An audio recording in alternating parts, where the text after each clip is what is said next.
Alam niyo po, hindi madali ang buhay ng isang public servant, hindi madali ang politika sa ating bansa.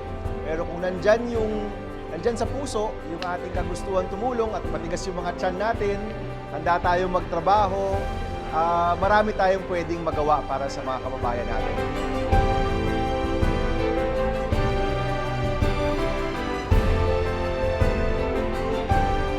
Welcome to the Graduate Assembly of Local Legislators in the country, the 2026 Philippine Councilors League National Congress, and your first quarterly continuing local legislative education program.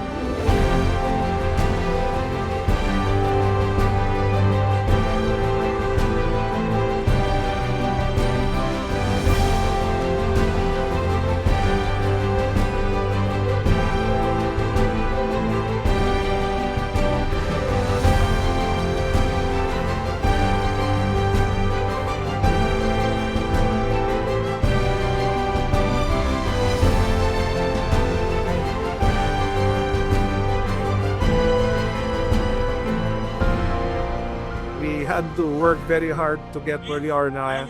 And as I mentioned earlier, not everyone stays as mayor forever. At some point, we will all end our terms. And what's best is to end it in a very positive note, knowing that we were able to do everything that we had to do for our people, knowing that we were able to change our local government units. So that's something that I would like to share with you.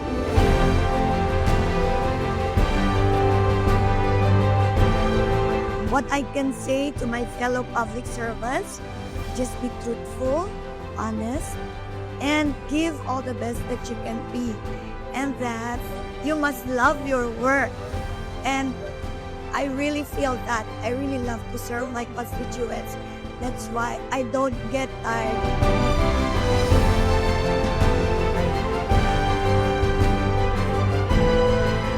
Mga kababayan, minsan lang tayo dadaan sa mundong ito.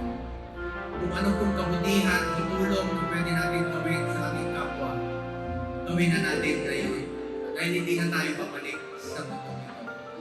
Ako po ang inyong Senator Kuya Bongo, patuloy na magsiservisyo sa inyo lahat.